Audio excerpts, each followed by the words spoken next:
तो भाई hair transplant के बाद जो हमारी ड्रेसिंग होती है जो डोनर पर, इसको हम कैसे निकालते हैं? तो भैया आपको बताएंगे कि ड्रेसिंग को कैसे निकालेंगे। पहले तो इससे ये मास्क कैसे ये ऊपर करेंगे। जैसे कि आप देख रहे हैं कैप वगैरह लगाई हुई है, इसको इस टाइप से ऐसा पूरा फैलाएंगे, पीछे के पीछे करके इसको ईजिली निकाल देते हैं तो ये प्रॉपर रिमूव हो जाती है ना। ये जैसे कि सर को कराए हुए 2 दिन हो चुके हैं, तो अब इनकी खाली अब ड्रेसिंग नहीं करनी है, ओनली फॉर रिमूव करना है। तो वो आप कैसे करते हैं मैं बता देता हूँ आपको। ठीक है, तो आप देखिए कि इनका ये जो ट्रांसप्लांट हुआ था, इनकी जो ग्राफ्ट्स लगे थे काफ़ी मतलब ये है कि अच्छे हील हो चुके हैं। अब जैसे कि आप ये देख रहे हैं टेप चिपका हुआ रहता है, तो इस पर अपन नॉर्मल सलाइन का स्प्रे वगैरह करके निकालेंगे तो ये इजीली रिमूव हो जाता है ना, थोड़ा गल के आराम से निकल जाता है। कोशिश ये करें कि नॉर्मल सलाइन का ही यूज़ करें अधिकतर निकालने में, क्योंकि बिना उसके ये क्या चिपका हुआ रहता है तो थोड़ा सा पेशेंट को हार्ड फील हो सकता है, तो इसलिए थोड़ा ध्यान देना चाहिए इन चीज़ों पर।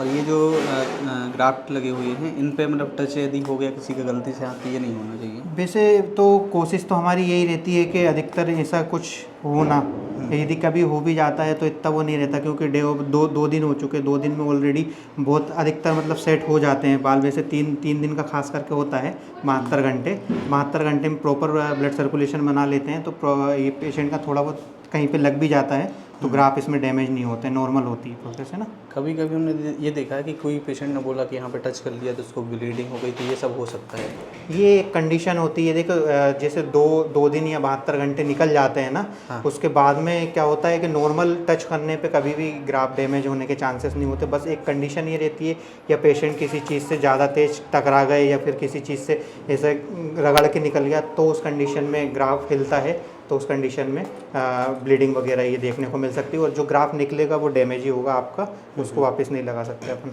अच्छा, ये जो सलाइन होता है, सलाइन से ही कर रहे हो ना जी आप जी इस पे? जी जी। हाँ। तो इसी सलाइन बॉर्डर से स्प्रे करना है, मतलब कि आपको किसी और चीज़ का यूज़ नहीं करना है। ठीक है, तो ये आराम से निकल जाएगा। तो ये भाई की अभी निकल चुके, कुछ अभी इनकी कल ही हुआ था ट्रांसप्लांट, तो अभी इनको सेकंड करना पड़ेगा कि नहीं? ये कुछ वैसे इतना नॉर्मल रहता है, वैसे से डे ऑफ सेकंड सर्जरी मतलब सेकंड दिन आप निकाल सकते हो, कोई दिक्कत नहीं है उसका। इसका वैसे ही ऑलरेडी सर को 2 दिन तो हो चुके हैं, तो ये इजीली निकाल देते हैं, कोई दिक्कत नहीं रहेगी इसमें। जो सलाइन मिलता है तो उसी से इसको पहले क्लीन करना जी है। जी। ठीक है, अगर अगर किसी के पास बीटाडीन नहीं है तो फिर वो बीटाडीन, देखिए बीटाडीन रहे तो ज़्यादा अच्छा है, क्योंकि वायरस बैक्टीरिया या फिर ये क्या नाम ना जो पकने के चांसेस होते हैं उससे बहुत कम हो जाते हैं ना। यदि वो नहीं अफोर्ड नहीं कर पाते हैं पेशेंट या नहीं ले पा रहे हैं किसी कंडीशन में, तो ये अपना नॉर्मल सलाइन बेस्ट ऑप्शन है। इससे आप नॉर्मल क्लीन करेंगे तो इससे क्या जो अपनी लगी हुई क्रीम रहती है वो ईजिली रिमूव हो जाती है, अच्छे से क्लीन हो जाती है ना। तो ये वाले एरिया में फिर डबल से क्रीम लगाते हैं तो ज़्यादा अच्छा रहता है, क्योंकि अपन इसी के ऊपर डबल से क्रीम लगाते हैं तो वो इन्फेक्शन के चांसेस और बढ़ जाते हैं उस चीज़ के लिए। तो कोशिश ये करें सारे पेशेंट के इसको प्रॉपर तरीके से पीछे का हिस्सा क्लीन कर लें तो ज़्यादा सही है, उसके बाद ही अपन को क्रीम वगैरह सेकेंड टाइम अप्लाई करनी चाहिए। तो ये क्या है, बीटाडीन? हाँ, जैसे कि आप देख सकते हैं पहले मैंने नॉर्मल सलाइन से क्लीन किया था, अब मैं बीटाडीन से क्लीन कर रहा हूँ इसको इस टाइप से। इससे क्या कोई भी इन्फेक्शन वगैरह किसी भी चीज़ के चांसेस नहीं होते हैं ना, नॉर्मल क्लीन हो जाता है और अच्छे से अपना डोनर एरिया सेफ रहता है इससे। अच्छा भाई, अभी आपको दर्द कितना हो रहा है? थोड़ा बहुत फील? थोड़ा बहुत मान बस, बाकी ज़्यादा कुछ नहीं। ये क्या है?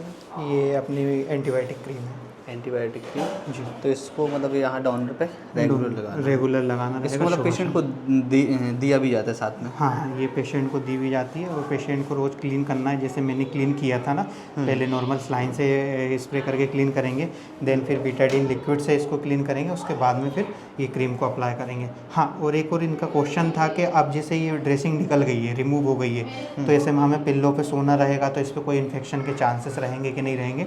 तो इसके लिए एक ही सॉल्यूशन है, यदि पेशेंट को ज़्यादा लगता है तो 2 हैंकी वो कैरी कर सकते हैं, है ना, जो कि जिस पिल्लों पे सोते हैं उस पर आप एक ये हैंकी को बिछा के फिर सोएं। फिर नेक्स्ट डे जब आप उठोगे तो उसी हैंकी को आप नॉर्मल हल्के से गुनगुने पानी में धुल के डाल लें, ताकि कोई वायरस बैक्टीरिया के चांसेस ना रहें। हाँ, तो ये भी सही तरीका है कि जैसे आप मान के चलो कि 2 दिन जैसे आपकी ड्रेसिंग निकल जाती है और ड्रेसिंग निकलने के बाद फिर आपको तकिए पर लेटना है ऐसे सिर रख के, तो उसमें ये हमारी जो क्रीम होती है वो उसमें टच लग जाती है, तो इस कारण से बैक्टीरिया वगैरह बढ़ सकते हैं। तो भैया ने अच्छा तरीका बताया कि आप 2 रूमाल रखो, एक रूमाल आप यूज़ करो कि सुबह टाइम और शाम के टाइम, ऐसा भी कर सकते हैं। हाँ, सुबह शाम टाइम करके उसको नेक्स्ट डे धुल के डाल दो, कोई प्रॉब्लम नहीं है उसको।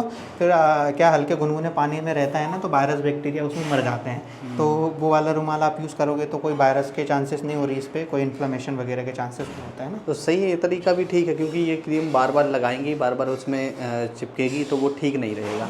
तो ये तरीका सही है, आप ये भी कर सकते हो। तो आपको ये समझ में आ गया होगा कि भाई ड्रेसिंग किस टाइप से मतलब निकालते हैं, और फिर उसके बाद इसको हम कैसे मेंटेन 6 दिन तक करते हैं। इसको क्रीम को बस 6 दिन तक ही लगाना होता है ना। हाँ, 6 से 7 दिन अपन को लगाना रहता है। इस 6-7 दिन में ऑलमोस्ट ये वाला एरिया, डोनर एरिया जो रहता है अपना, ये पूरा मतलब हील हो जाता है, अधिकतर हील हो जाता है। इसमें कोई प्रॉब्लम नहीं होती, क्योंकि बहुत माइक्रो वाले बुंड्स होते हैं, ये बहुत ईजिली बुंड हो जाते हैं, क्योंकि जितना एयरेशन में रहते हैं ये बुंड्स उतनी जल्दी हील हो जाते हैं सर ये। तो ठीक है भाई, आपको ये पूरा समझ में आ गया होगा। और ऐसी ही हेयर ट्रांसप्लांट से रिलेटेड जो भी चीज़ें मैं डालता हूँ तो आपको ये अच्छी लगती हैं तो जल्दी से हमारे चैनल को सब्सक्राइब कर देना, और इंस्टा पर हो तो फॉलो जरूर कर लेना, ताकि आपको ये सारी जानकारी मिलती रहे।